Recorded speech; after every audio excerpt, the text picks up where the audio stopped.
Napakagandang paksa na magpapaalala sa atin kung gaano kahalaga ang buhay natin sa ating Panginoon. Amen?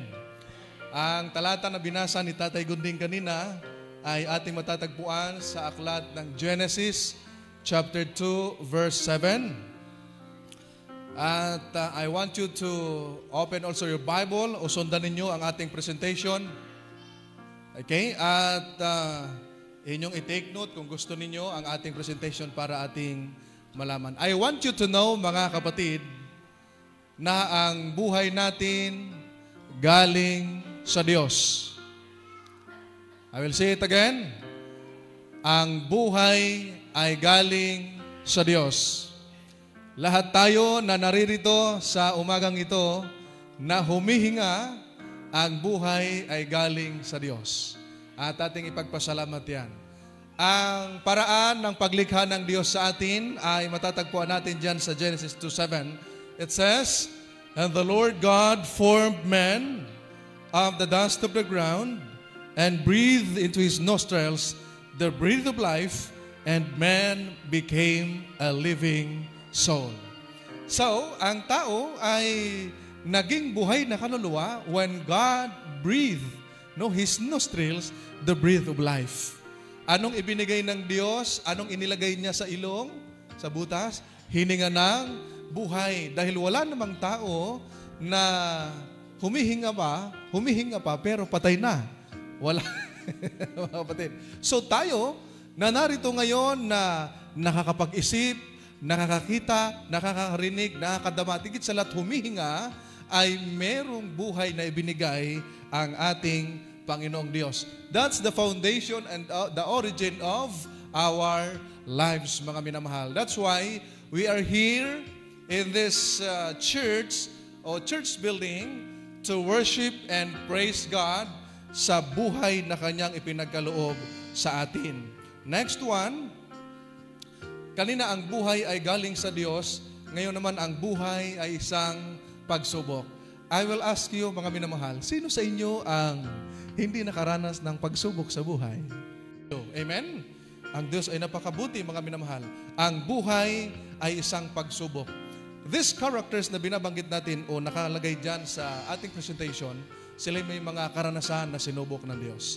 And gusto kong bigyan kayo ng linaw, ang pagsubok ay iba sa tukso. Ano ho? Temptation is different from trials. Ito po ay mga pagsubok. God tested Abraham by asking him to offer his son, Isaac. Sinubukan ng Diyos si Abraham sa kanyang pananampalataya na ihandog ang kanyang anak na si Isaac. Alam nyo, yung anak mong kaysa-isahan ay napakahirap ihandog kung kani-kanino man. But Abraham, because of his faith sa Panginoon, ay wala siyang alinlangan, walang pagdududang kanyang inihandog ang kanyang anak na si Isaac. Pero hindi ipinatuloy ng Diyos sapagkat isa nga itong pagsubok.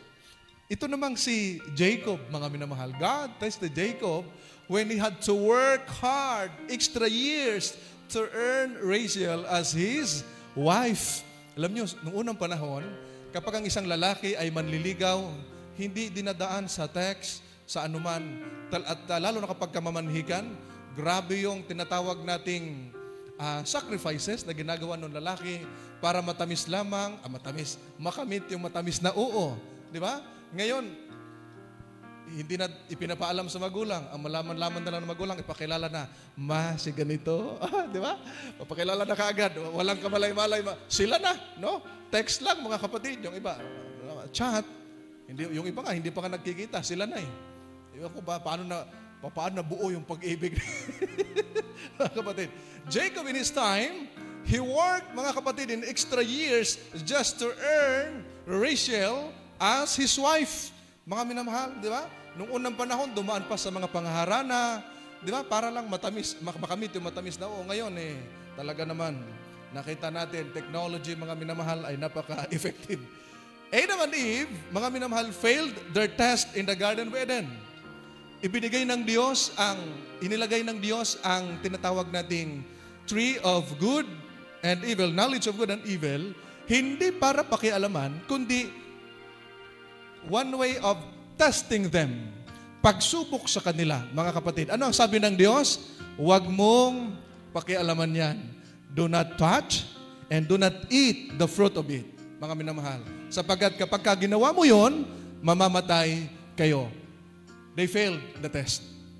And then David failed his test from God on several occasions. Ganon din ba tayo, mga minamahal? It's because of life is full of test, mga kapatid. Lagi ba tayong failure sa pagsubok ng Diyos sa atin? Mga minamahal, alam nyo, hindi naman lahat ng pagsubok ay galing sa Diyos. Yung iba, si Satanas ang sumusubok. Para i-test din kung gaano ka loyal and faithful to God. Like Job. Si Job, hindi ang Diyos ang sumubok sa kanya, but God allowed Satan na subukin si Job. Sapagkat alam nyo ba, ng isang taong tapat ay ipinagmamalaki ng Diyos? Ang sabi ng Diyos kay Satanas, nakita mo bang aking lingkod na si Job? Siya'y walang katulad. Isang taong matuwid, may takot sa Diyos, tapat siya na lingkod. Alam niyo, sabi ni Satanas, aba, naging tapat lang naman yan kasi pinagpapala mo. Try mong kukunin, alisin yung kanyang mga kayamanan, tatalikod yan sa'yo. But Satan failed because kahit na nawala ang lahat ng bagay, even his daughters and sons, hindi tumalikod si Job. Mga kapatid, lalo pa siya naging tapat sa Diyos. Ang sabi niya, tatanggap lamang ba tayo ng mga bagay na mabuti, pero ng mga bagay na masama, hindi. Hindi baga tayo, ipinanganak naman tayong hubad, walang dala. At kapag kamamatay tayo, wala rin tayong dala. Dito'y nakita na tunay ang panampalataya at katapatan ni Job, mga kapatid. Words like trials, temptations, refining, and testing occur more than 200 times in the Bible. Bakit? Sapagkat ito ay mga pamamaraan para mapatunayan kung gaano ka katibay sa iyong pananampalataya, katatag ang inyong karakter kung gaano na-developed. Ang sabi riyan, God continually tests people's character, faith, obedience, love, integrity, and loyalty. Gaano ka ba katatag kapag kasinubok? Gaano ba katapat? Gaano ba kalalim ang iyong relasyon sa Panginoon? Gaano ba kalalim ang iyong pag-ibig sa Diyos na despite of trials na iyong naranasan, you're still faithful and loyal to Him? Mga minamahal. Di ba? Nakakalungkot lang, laging baligtad in our time because the more na ang tao nakaranas ng pagsubok, the more naman silang lumalayo sa Diyos. Iyan ang pinakamaling o pinaka-worst na gagawin ng tao. Na pagka sinubok ka, imbis na lalo kang lalapit sa Diyos, abay lalong lumalayo. Hindi mo makita ang sumamba. Bakit kapatid hindi nakasimba? Pastor, marami akong problema. Bakit? Pagka hindi ka ba sumamba, ang problema mo nalulutas. Ang isang taong may sakit, saan pumupunta? Sa ospital.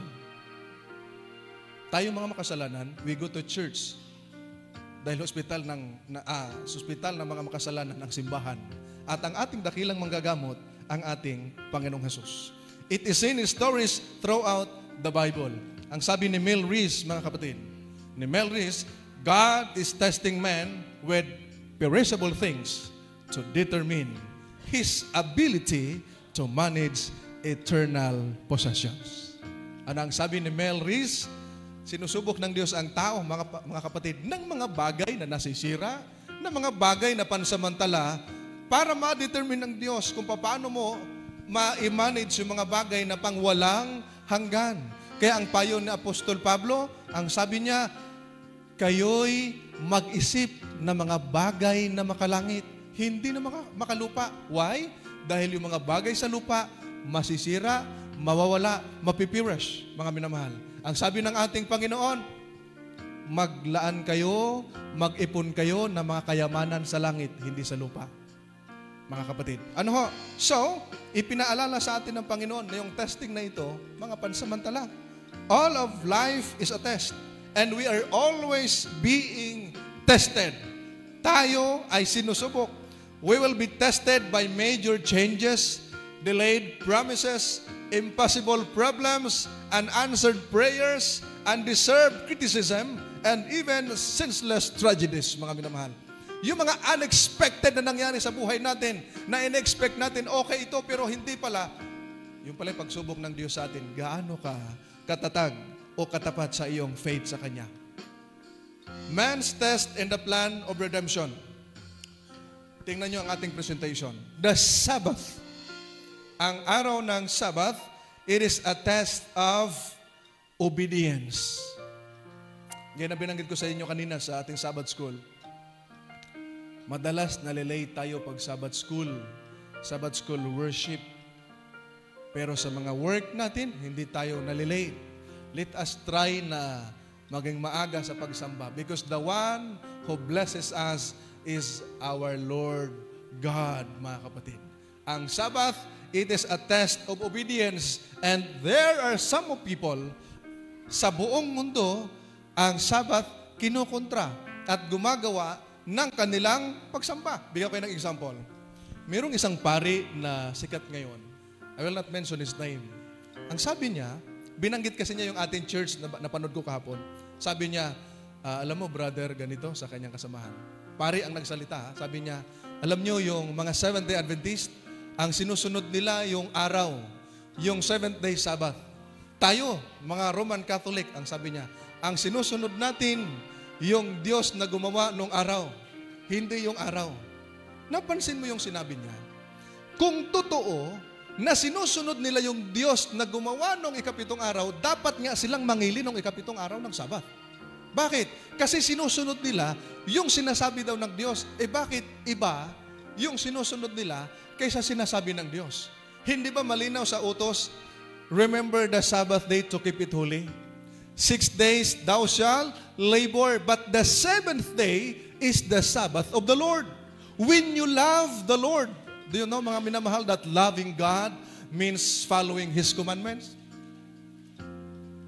Read 1 John 5:3.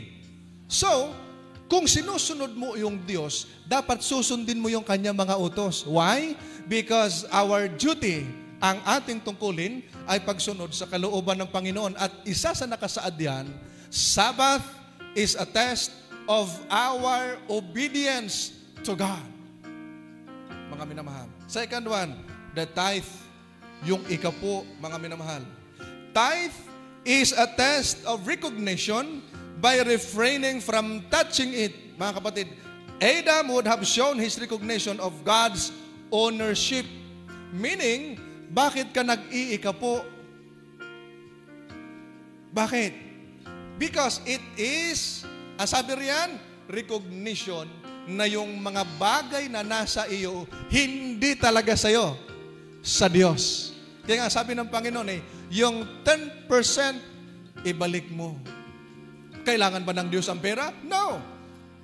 It is a test of loyalty and recognition na lahat ng mga bagay na nasa atin, hindi talaga sa atin, sa Diyos. Our life, our strength, our body, and lahat ng mga bagay na tinatamasa natin sa Diyos yan.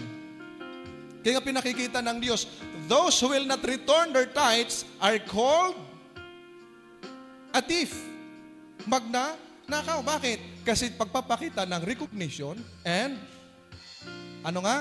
loyalty, mga kapatid. Alam nyo ba, those faithful tithe giver ay mga lalong pinagpapala.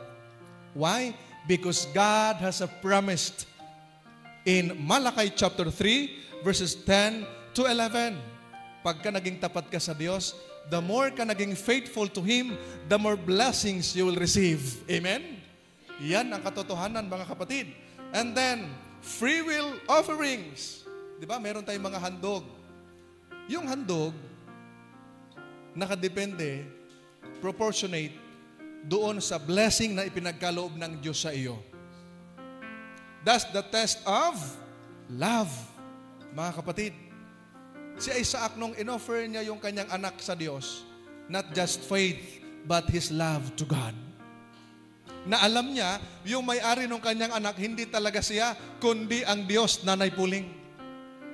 Di ba, mga kapatid?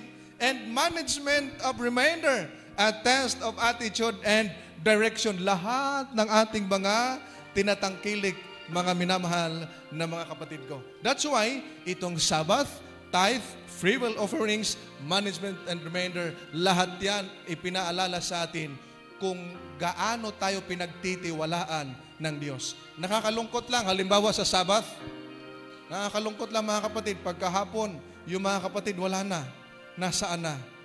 Sabbath day ang hiningi ng Diyos, hindi Sabbath half day. Hello? That's why we are called Seventh-day Adventist, hindi seventh half day. Mga minamahal. Okay? Itinuturo ng Panginoon. Bakit? Kasi ito ay test of obedience.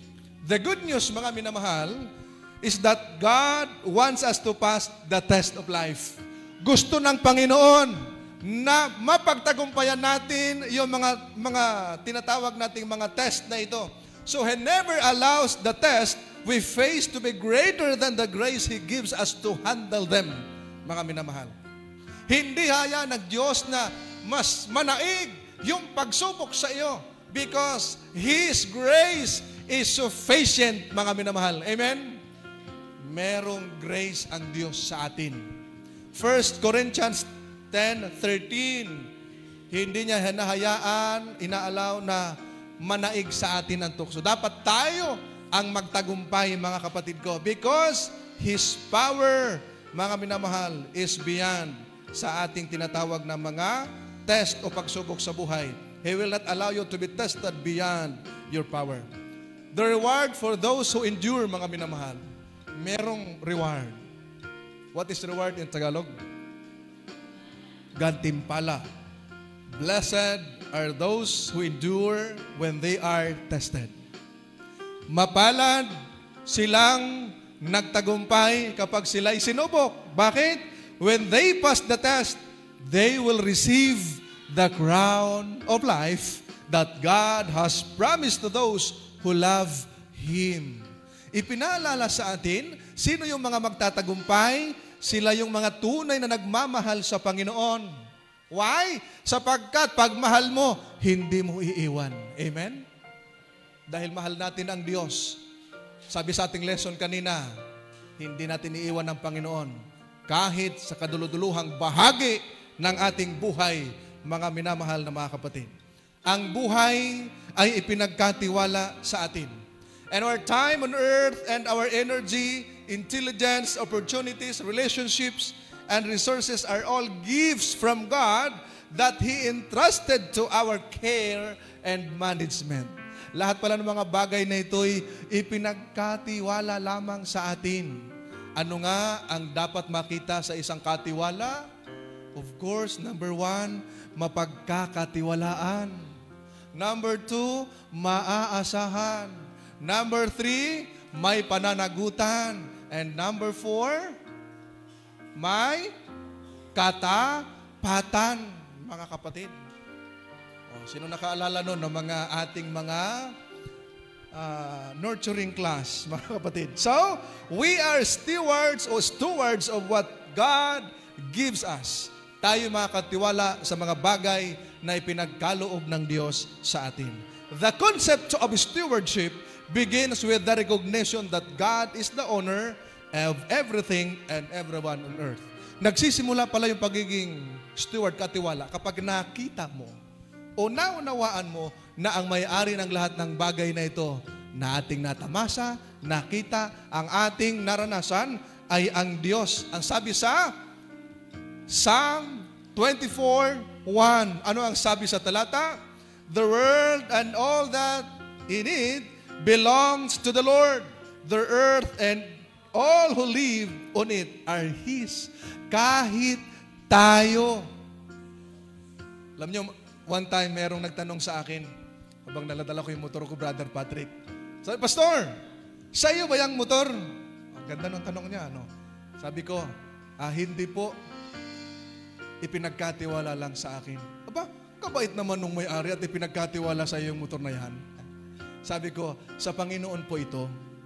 Ipinagkatiwala sa akin para sa gawain, para sa paglilingkod sa Kanya.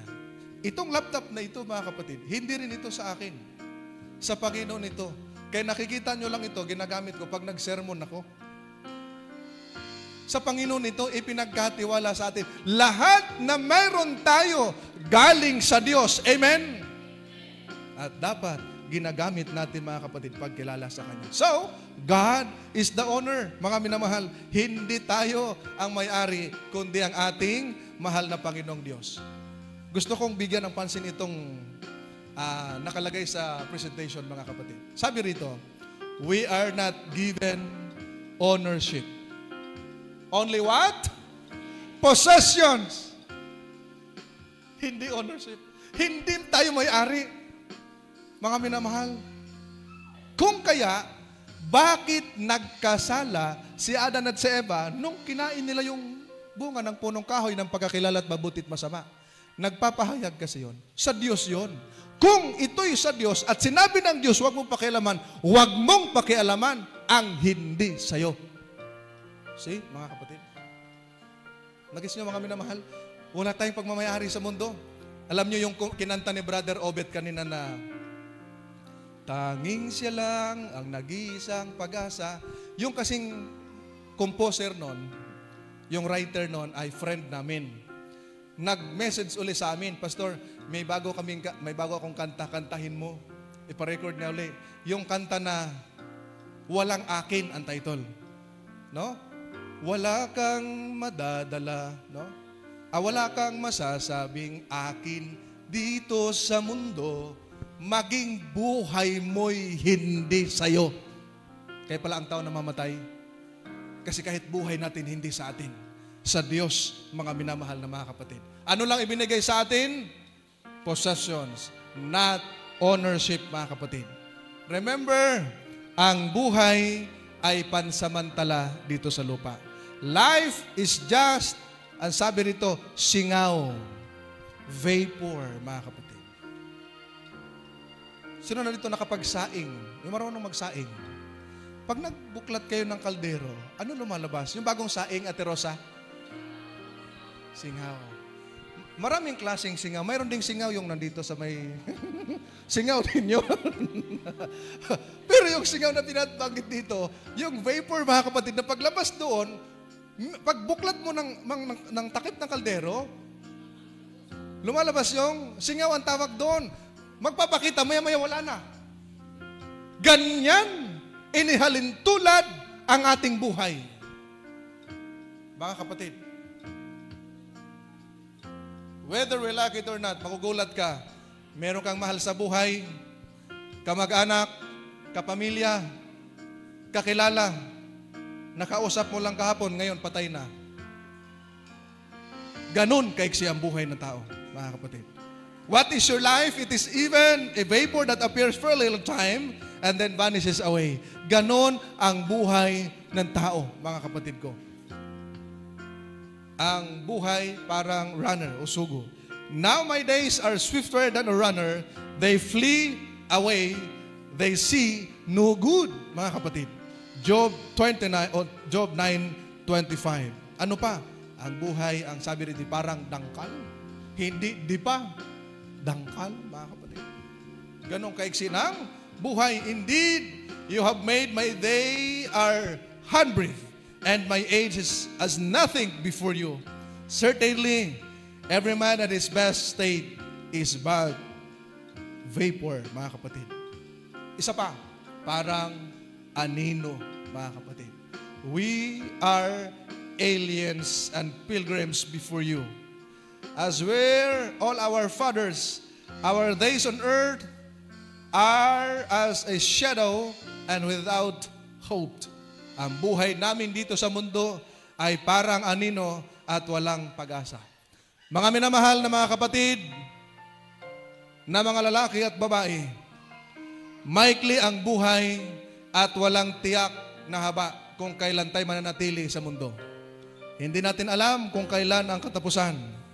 Ang kamatayan ay maaring dumating sa panahon na hindi inaasahan. Okay? Ano dapat natin gawin? Gawin natin ang pinakamabuting bagay samantalang tayo ay nabubuhay. Alam niyo kung bakit? Dahil ang tao pag namatay, ang laging inaalala yung kabutihan niya. Dahil pag namatay ka na lasinggero, basagulero, lahat ng ro mayroon. Laging may o ang dulo. Di ba? Lasinggero, babaero, sugarilo, lahat na.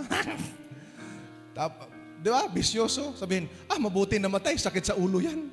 Di ba? Di ba? Lalo pag kapitbahay mo, na laging nagwawala pag nalasing. No? Parang baka. Mayroon kami kapitbahay dati, parang baka, hating gabi.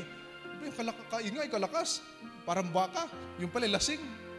Diba? Tapos pag kapitbahay mo, tapos namatay, mabuti nagkaroon din tayo ng kapayapaan. Di ba mga kapatid? Habang nabubuhay, ang sabi dito, gawin natin ang mabuting bagay. Alam nyo, pagka ang isang tao namatay, matuwid, sabi ng mga nabubuhay na natira, sayang naman yun. No, mga kapatid? Alam nyo, may narinig ako napanood ko sa video. Ang sabi nila, pag ang namatay daw, guwapo, sayang naman, guwapo pa naman. Ganon daw pag namatay. Pag pangit daw ang namatay, no? Ganyan talaga ang buhay. Bakit ganon?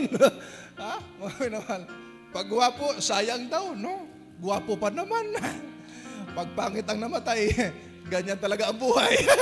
Sunod-sunod lang, mga kapatid. So, bago tayo magtapos, di pa tayo tapos, mga kapatid. Habang nabubuhay, gawin natin ang pinakamabuting bagay. Paano, mga kapatid? Number 1, akala nyo tapos na tayo, ha? Gawin ang kalooban ng Diyos. Why? Sapagkat ang sabi ng ating Panginoong Hesus, hindi lahat ng nag-praise the Lord makapasok sa langit. Yun lamang gumagawa ng kalooban ng Ama. So habang nabubuhay tayo, gawin natin ang kalooban ng ating Panginoon. Number 2, hindi pa pala.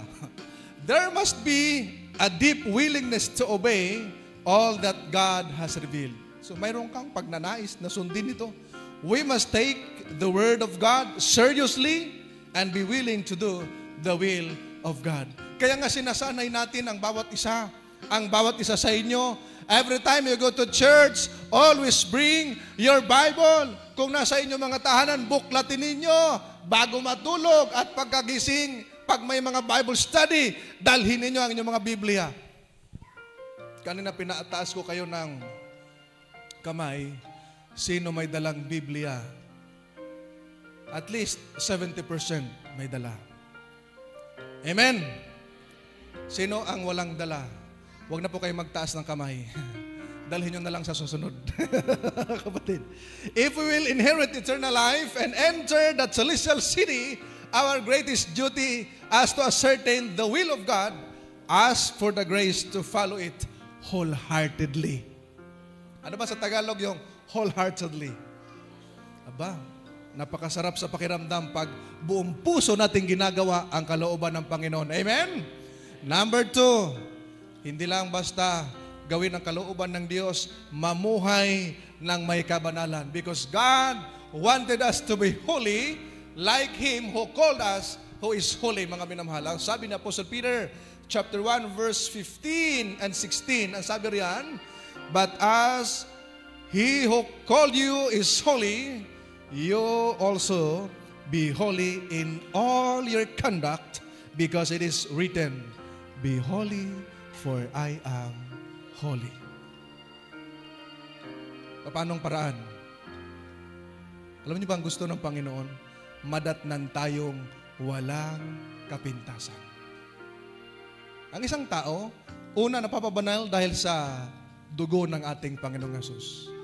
Pangalawa, sa kanyang patuloy na pamumuhay, makikita na siya'y sumusunod sa kalooban ng Diyos. Kanina, tinatanggihan niya ang kanyang sarili. Yun yung nasa lesson natin. Kaya I advise everyone, no? Lagi kayong mag-aral ng ating lesson. Number 3, bago tayo magtapos, patapos na tayo, mananatili tayo sa ating Panginoong Hesus. Kahit na maraming pagsubok, gaya ng binanggit sa una nating pinag-aralan, huwag tayong bibitaw sa Panginoon. Sapagkat kung bibitaw tayo, lalo lamang tayong mapapahamak, mga kapatid. Ang verse po dyan, hindi ko nalagay.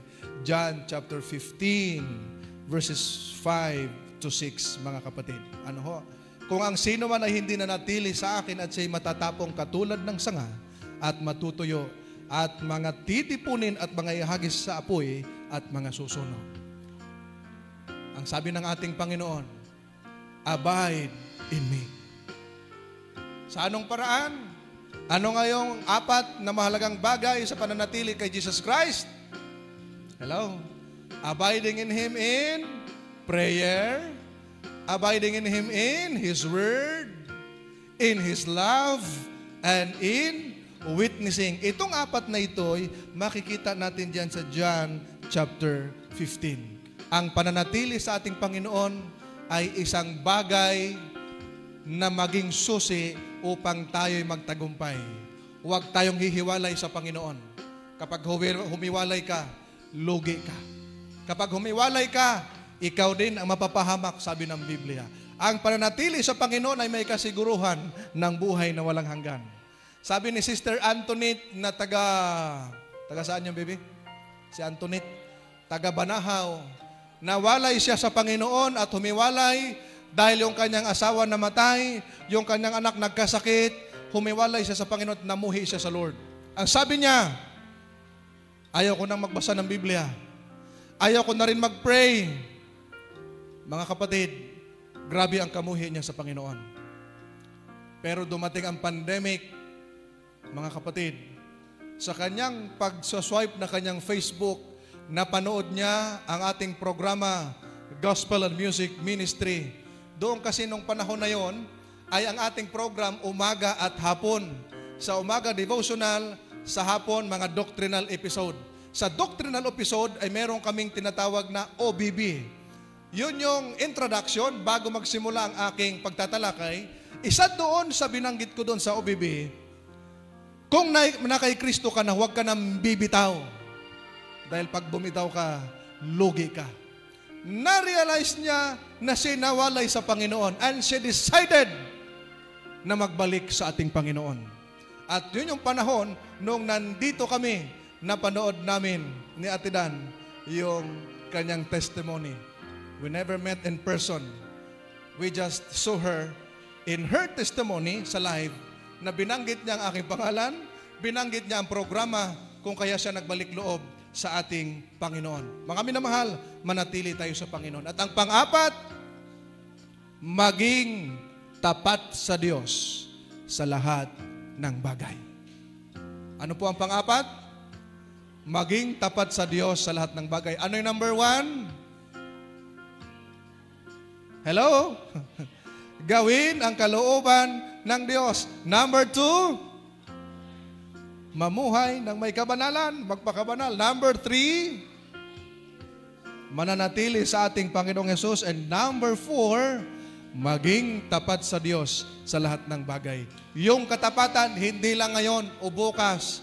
Ang sabi ng Biblia, Filipos 1:10, upang inyong makilala ang mga bagay na magaling at kayo maging mga tapat at walang kapintasan hanggang kailan?